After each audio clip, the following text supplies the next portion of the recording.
ನೀವು ತೆಗೀರಿ, ಕಾಲು ಎತ್ತಿ ನೀವು. ಅಂಕಲ್ ಏನಾಯ್ತು? ಏನಾಯ್ತು? ಪೆಟ್ರೋಲ್ ಇದೆಯಾ? ಈ ಕಡೆ ಪೆಟ್ರೋಲ್ ತೆಗೀರಿ. ಅಲ್ಲಲ್ಲ, ನಾನು ತಳ್ಬೇಕಲ್ಲ, ಅದು ತೆಗೀರಿ. ಹೆಲ್ಮೆಟ್ ಹಾಕ್ಕೊಳ್ಳಿ.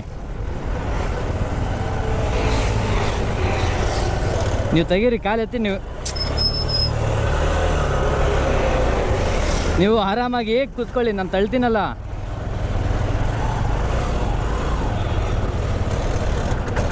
ಕಾಲು ಮೇಲೆ ಹಿಡ್ಕೊಳ್ಳಿ ಅಂಕಲ್, ನಾನು ತಳ್ತೀನಿ.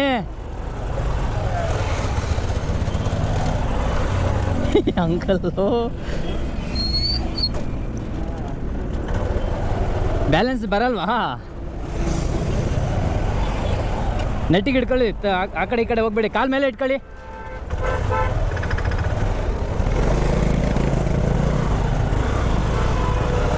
ಕಾಲು ಮೇಲೆ ಇಟ್ಕೊಳ್ಳಿ. ಯಾವ ಕಡೆ ಹೋಗ್ಬೇಕು?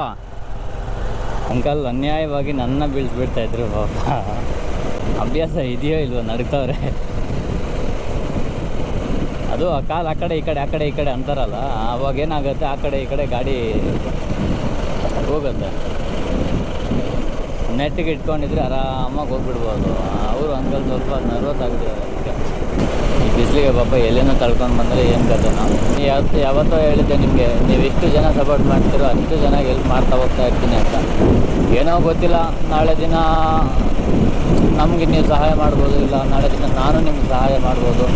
ಕೆಲವೊಂದು ಜನ ಅಂತಾರೆ ಏನೋ ವ್ಯೂಸ್ಗೆ, ಹಂಗಾರೆ ರೈಟಿಗೆ ನಡೀರಿ ಸ್ವಲ್ಪ. ಒಂದು ಜನ ಅನ್ಕೋಬೋದು ವ್ಯೂಸ್ಗೋಸ್ಕರ ಲೈಕ್ಸ್ಗೋಸ್ಕರ ಮಾಡ್ತಾವನೆ ಅಂತ. ಗುರು ಯಾವುದೋ ಒಂದು ಗುರು ವ್ಯೂಸ್ಗೋಸ್ಕರನೋ ಲೈಕ್ಸ್ಗೋಸ್ಕರನೋ ಸಬ್ಸ್ಕ್ರೈಬರ್ಗೋಸ್ಕರನೋ ಯಾವುದೋ ಒಂದು ಒಬ್ರಿಗೆ ಒಳ್ಳೇದು ಮಾಡ್ತಾಯಿದ್ದೀನಿ ಗುರು, ಯಾರಿಗೂ ಹೊಟ್ಟೆ ಹೊಡಿತಾ ಇಲ್ಲ, ಯಾರಿಗೂ ಮೋಸ ಮಾಡ್ತಾ ಇಲ್ಲ. ತುಂಬ ಜನ ಇದೆ ಅಂದ್ಕೊಳ್ಳೋದು, ವ್ಯೂಸ್ಗೆ ಲೈಕ್ಸ್ಗೋಸ್ಕರ ಇದು ಮಾಡ್ತಾರೆ, ಹೆಲ್ಪ್ ಮಾಡ್ತಾರೆ ಅಂತಂದ್ಬಿಟ್ಟು. ಗುರು ಯಾವುದೋ ಒಂದು ಒಬ್ರು ಸಹಾಯ ಮಾಡ್ತಿದ್ದೀವ, ಒಬ್ರು ಕಷ್ಟ ತಿರ್ತಿದ್ಯಾ, ಅದು ಯೋಚನೆ ಮಾಡಿ ನೀವು. ಅದು ಬಿಟ್ಬಿಟ್ಟು ಬರೀ ವ್ಯೂಸ್ಗೋಸ್ಕರ ಏನೋ ನನ್ನ ಕಷ್ಟ ನನಗೆ ಗೊತ್ತಿದೆ ಗುರು. ಇವಾಗ ನಾನಿರೋ ಸಿಚುವೇಷನಲ್ಲಿ ನೀನು ಬಂದು ಹೆಲ್ಪ್ ಮಾಡ್ತೀಯಾ? ಮಾಡಲ್ಲ. ಇವಾಗ ನನಗೆ ಸಾಲಗಳಿದ್ದಾವೆ, ನಾನು ನನ್ನ ಕೆಲಸ ನೋಡ್ಕೊಂಡಿದ್ರೆ ನನ್ನ ಸಾಲಗಳು ತೀರ್ತವೆ. ಆದರೆ ನಾನು ಸಹಾಯ ಮಾಡ್ಕೊಂಡಿದ್ರೆ ನನ್ನ ಸಾಲಗಳು ತೀರಲ್ಲ, ಇನ್ನೂ ಲೇಟ್ ಆಗುತ್ತೆ. ಆಯಿತು, ಯಾವುದೋ ಒಂದು ಆಯಿತು, ನಾನೇನೋ ಕಷ್ಟಪಡ್ತಾಯಿದ್ದೀನಿ, ನನ್ನ ಕೆಲಸ ನಾನು ಮಾಡ್ತಾಯಿದ್ದೀನಿ, ಇನ್ನೊಬ್ಬರು ಸಹಾಯ ಮಾಡ್ತಾಯಿದ್ದೀನಿ. ಕೈಲಾದರೆ ಎಂಕರೇಜ್ ಮಾಡಿ. ಈ ಥರ ಹಂಗೆ ಹಿಂಗೆ ಅಂತ ಅಂದ್ಬಿಟ್ಟು ಕೆಲವೊಂದು ಜನ ಕೆಟ್ಟ ಕಮೆಂಟ್ ಎಲ್ಲ ಮಾಡ್ತಾರೆ. ಎಷ್ಟು ಬೇಜಾರಾಯಿತು ಗೊತ್ತಾ ನನಗೆ. ಈಗ ನಾನು ಸೀದಾ ಹೋಗ್ತೀನಿ.